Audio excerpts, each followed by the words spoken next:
Hæ. Þannig að núna þegar við erum komið netfangið okkar, ætlum við að skoða hvernig Gmail-appið er sett upp. Nú tölvupóstur er ekki ósvipaður og póstur úr raunheiminum. Þegar við viljum senda póst á einhvern, þá þurfum við að fá nafn og heimilisfang aðilann sem á að fá póstinn og þegar við fáum póst, þá er hann settur í pósthólfið okkar. Og þetta er mjög svipað í tölvupósti. Þannig að þegar við sendum tölvupóst, þá þurfum við að fá netfang viðkomandi sem er eins og heimilisfangi hans og síðan þegar við fáum tölvupóst, þá fer hann í innhólfið okkar sem er eins og póstkassin okkar. Þannig að nú skulum við opna Gmail-appið og táknið fyrir það lítur einhvern veginn svona út. Þið getið fundið þetta annarkvort á heimaskjánum ykkar eða í lista yfir öll forrit.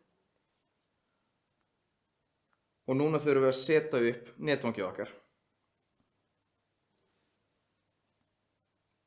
Þannig að við byrjum á að skrá okkur inn og síðan þegar við erum komin inn, þá lítur Gmail-appið einhvern veginn svona út. Nú appið er skipt í 3 megin hluta. Ef við ítum á hamborgaratáknið hérna vinstra megin, þá fáum við lista yfir allar möppur í pósthólfinu okkar. Og eitt af því góða við tölvupóst er að ólíkt venjulegum póstkassa að þá getum við verið með margar undirmöppur til þess að halda utan um allan póstinn okkar. Þannig að núna er ég til dæmis í aðal pósthólfmöppunum minni og hérna í miðjunni þá fæ ég lista yfir alla póstana sem eru í þessari möppu.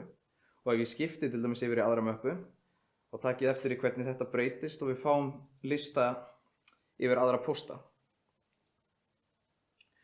Og síðan þegar ég vil skoða einhvern ákveðin póst, þá einfaldlega velja póstinn í listanum og þá sé ég póstinn hérna hægra megin á stóra svæðinu. Þannig að Gmail-forritið er sett upp einhvern veginn svona og í næstu myndböndum þá munum við síðan sýna ykkur hvernig á að senda póst, hvernig við getum flokka póstana okkar og ýmislegt fleira.